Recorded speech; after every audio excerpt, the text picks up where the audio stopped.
একজন কৃষকের গল্প, যিনি 50,000 টাকা থেকে শুরু করে আজ কোটি টাকার ব্যবসা করছেন। মাত্র 50,000 টাকা হাতে ছিল, আজ তার ব্যবসার টার্ন ওভার কোটি টাকারও বেশি।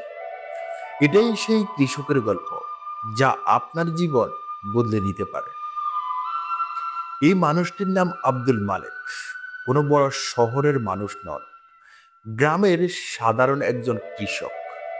এমবিবিএ, বিদেশি ডিগ্রি, বড় ইনভেস্টমেন্ট কিছুই ছিল না তার। কিন্তু আস্থার কোম্পানি দেশের শীর্ষ অর্গানিক প্রোডাক্ট ব্র্যান্ডের একটি। 2005 সালে মালেক মিয়া চাষ করতেন ধান আর সবজি। বছরে ফসল হতো ভালো, কিন্তু দালালদের কারণে লাভের বড় অংশ চলে যেত অন্যের পকেটে। পরিবার বলতো এভাবে চলবে না, বন্ধুরা বলতো চাকরি খোঁজো, তবুও তিনি হাল ছাড়েননি। একদিন বাজারে দেখলেন অর্গানিক পণ্যের দাম দ্বিগুণ, অথচ চাহিদা প্রচুর। সেই মুহূর্তে তিনি সিদ্ধান্ত নিলেন নিজের উৎপাদিত পণ্য সরাসরি গ্রাহকের হাতে পৌঁছে দিবেন। ফেসবুক খুললেন গ্রিন ভিলেজ পার্ক নামে পেজ, সুন্দর প্যাকেজিং করলেন আর অনলাইনে অর্ডার নিতে শুরু করলেন। প্রথম মাসে বিক্রি মাত্র 15,000 টাকা, কিন্তু ধীরে ধীরে গ্রাহক বাড়ল, প্রোডাক্টের বৈচিত্র্য এলো।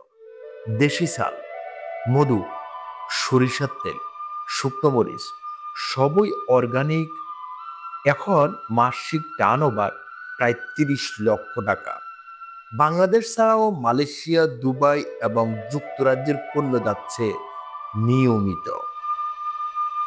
এই গল্প প্রমাণ করে শুরুর জন্য লাখ টাকা লাগে না, লাগে শুধু সঠিক আইডিয়া আর লেগে থাকার মনোভাব। আপনি শহরে থাকুন বা গ্রামে থাকুন, বাজার বুঝে শুরু করলে সাফল্য আসবেই ইনশাআল্লাহ। আপনি কি মনে করেন, গ্রামের ব্যবসা দিয়ে বড় সাফল্য সম্ভব? কমেন্টে লিখুন আপনার মতামত। আর এমন আরো অনুপ্রেরণামূলক বিজনেস গল্প পেতে সাবস্ক্রাইব করে রাখুন। পরের ভিডিওতে জানবো এক রিক্সাওয়ালা কিভাবে গড়লেন 8 কোটি টাকার কোম্পানি। সবাই ভালো থাকবেন, সুস্থ থাকবেন। আল্লাহ হাফেজ।